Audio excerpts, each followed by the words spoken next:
பாபா ஓர் கருணாலயம், பாதம்தான் கமலாலயம். பாபா ஓர் கருணாலயம், பாதம்தான் கமலாலயம். சாயப்பா மேல் நம்பிக்கையும் பற்றும் கொண்டு அவரை வணங்கி வரும் சாய் பக்தர்கள் அனைவருக்கும் வணக்கம். நல்லதையே நினைப்போம், நல்லதே நடக்கும். உங்கள் அனைத்து வேண்டுதல்களும் நிறைவேற எல்லாம் வல்ல சாயப்பா உங்களுக்கு அருள் புரிவார். இன்றைய சாயப்பாவின் அமுத மொழியை கேட்போமா? அன்பு குழந்தையே, நான் எடுக்கிற முயற்சிகள் எல்லாம் அடுத்தடுத்து தோல்விகளாக முடிகிறதே என்று கோபத்தோடும் வெறுப்போடும் இருக்கிறாயா? ஒன்றை சொல்கிறேன், நன்றாக கேள் செல்லமே. நம்மிடம் இருப்பது நமக்கு சிறியதாக தோன்றினாலும் அதுவும் இல்லாதவர்களை பார்த்திருக்கிறாயா? பார்க்கும்போது தெரியும் நீ எவ்வளவு அதிர்ஷ்டசாலி என்று. வாழ்க்கையில் எப்போதும் தோல்விகள் மட்டுமே வந்து கொண்டிருக்காது. இல்லாததை நினைத்து கவலைப்படுவதை விட இருப்பதை கொண்டு முயற்சி செய்தால் உனக்கு சீக்கிரமாக வெற்றி கிடைக்கும். நாம் தான் நினைத்து கொண்டிருக்கிறோம் இந்த உலகத்திலேயே கஷ்டப்படுவது நாமாக மட்டும்தான் இருக்கும் என்று. மற்ற எல்லோரும் சந்தோஷமாக இருக்கிறார்கள், அவர்களுக்கெல்லாம் எந்த பிரச்சனையும் இல்லை என்று நினைத்து கொண்டிருப்போம். ஆனால் அவர்கள் நம்மை விட பெரிய அளவிலான பிரச்சனையில் துவண்டு கொண்டிருப்பார்கள். அது நமக்கு தெரிவதே இல்லை. அதற்கு எடுத்துக்காட்டாக உனக்கு ஒரு கதையை சொல்கிறேன் கேள். ஒரு ஊரில் விறகு வெட்டி ஒருவர் இருந்து வந்திருக்கிறார். அவர் அன்றைய பொழுது வெட்டும் விறகுகளை விற்றால் தான் அவருடைய வீட்டில் சாப்பாடு. தான் விற்கும் பணத்தில் அன்றைய சாப்பாடு மட்டும்தான் உண்ண முடிகிறது, மீதம் எதுவும் செய்ய முடியவில்லை. அந்த வேதனையில் இருக்கிறார். அப்போது அவருடைய காலில் நலிந்து நொந்து போய் இருந்த செருப்பும் அறுந்து போகிறது. அவரும் அதை எப்படியாவது சரி செய்து போட்டு விடலாம் என்று முயற்சி செய்கிறார். ஆனால் அங்கே அது எடுபடவில்லை. அங்கு தைப்பதற்கு கூட எந்த இடமும் இல்லை. அந்த அளவிற்கு அங்கே முள்குத்தி எல்லாமே பீந்து போய் இருக்கிறது. இதற்கு மேலும் இதை பயன்படுத்த முடியாது என்ற அந்த விறகு வெட்டி அதை தூக்கி எறிந்து விடுகிறார். பிறகு வழக்கம் போல அவர் விறகு வெட்ட செல்கிறார். ஆனால் காலில் செருப்பு இல்லாததால் காலை முட்கள் பதம் பார்க்கிறது. அவரும் வேறு வழி இல்லாமல் வெறுங்காலோடு அன்றைய பொழுதை விறகு வெட்டி சமாளித்து விடுகிறார்.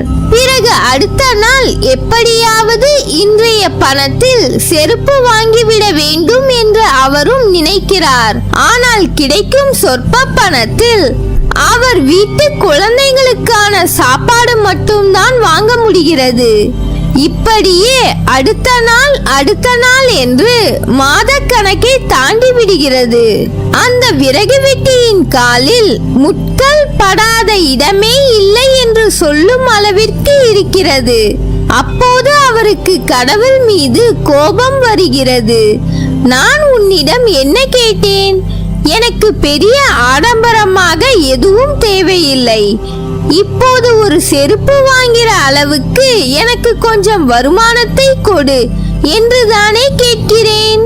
நான் ஒரு நாள் வேலைக்கு போகாவிட்டாலும் என் குழந்தைகள் சாப்பாட்டிற்கு கஷ்டப்பட வேண்டும் என்றுதானே நான் உன்னிடம் கேட்டேன் என்று அந்த நபர் கோபத்தில் புலம்பிக் கொண்டிருக்கிறார்.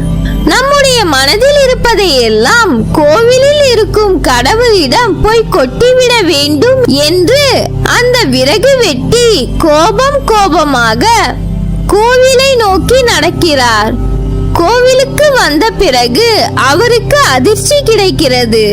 அப்போது அங்கே ஒரு நபர் 2 கால்களும் இல்லாமல் கோவில் வாசலில் பிச்சை எடுத்துக் கொண்டிருக்கிறார். அப்போதுதான் அவருடைய மனதில் தோன்றியிருக்கிறது, நமக்கு காலில் செருப்பில்லை என்று இங்கே கடவுளிடம் சண்டை போட வந்திருக்கிறோம்.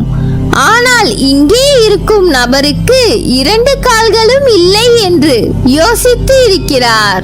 அதற்கு பிறகுதான் அவருக்கு புரிகிறது, நம்மிடம் இருக்கும் பொருள் நமக்கு சிறியதாக இருந்தாலும் வேறு ஒருவருக்கு அதுவே பெரியதாக இருக்கிறது என்பது. இந்த நிலையில் அடுத்த நாள் மீண்டும் அந்த விறகு வெட்டி வழக்கம் போல வேலைக்கு செல்கிறார். ஆனால் இப்போது அவருடைய கால்களில் குத்தும் முட்கள் அவருக்கு வலிக்கவே இல்லை. எப்படியும் சில நாட்களில் நான் இந்த கஷ்டத்தில் இருந்து மீண்டு வருவேன். அதற்கான முயற்சியில் வலியோடு இருந்தாலும் சரி, தீவிரமாக முயற்சி செய்வேன் என்று அவர் தன்னுடைய வேலையை பார்த்து கொண்டே இருந்தாராம். அதுபோலதான் செல்லமே, நாம் என்னதான் கஷ்டம் கஷ்டம் என்று சோர்ந்து போய் உட்கார்ந்து விட்டால் அந்த கஷ்டங்கள் நம்முடைய தலையின் மேல் கூடு கட்டி கும்மாளம் போட்டுவிடும். அதனால் அடுத்து என்ன செய்ய வேண்டும் என்பதை நோக்கி நாம் அடியெடுத்து வைக்க வேண்டும். இனியும் நீ கஷ்டப்பட மாட்டாய். ஏனென்றால் இன்றுடன் உன் கஷ்டங்கள் முடிந்தது. இனி நீ சந்தோஷமாக சிறப்பாக வாழ்வாய். மற்றவர்கள் ஆச்சரியப்படும் அளவிற்கு பணக்காரனாக வாழ்வாய்.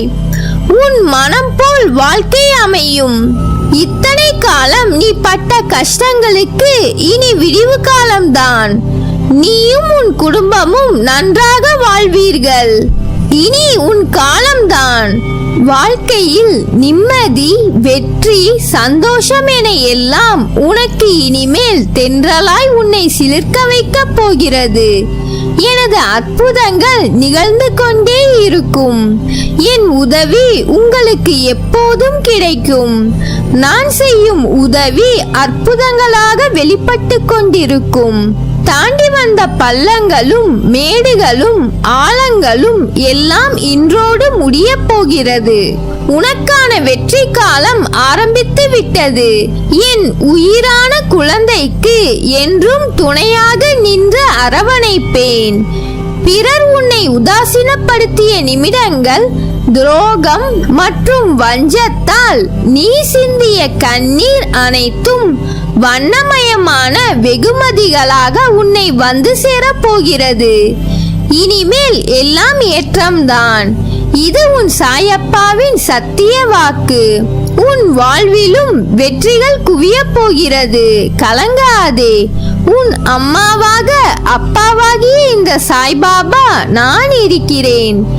எல்லாவற்றுக்கும் ஒரு நாள் காலம் வரும் என காத்திருந்த உன் பொறுமையும் நம்பிக்கையும் இனி உனக்கான எல்லாம் வரிசையாய் வந்து குவிய போகிறது. உலகத்தில் என்ன மாறினாலும் நகன்றாலும் உன்னை விட்டு ஒருபோதும் அகல மாட்டேன். உன்னோடும் உன் குடும்பத்தோடும் நான் இருக்கிறேன். நீ எல்லா செல்வ வளங்களை பெற்று சீரும் சிறப்புமாய் நிம்மதியான மகிழ்ச்சியான வாழ்க்கையை பெறுவாய். நல்லதே நடக்கும். நீ என் பரிபூர்ண அருளும் ஆசிர்வாதமும் அன்பும் பெற்ற என் செல்ல பிள்ளை.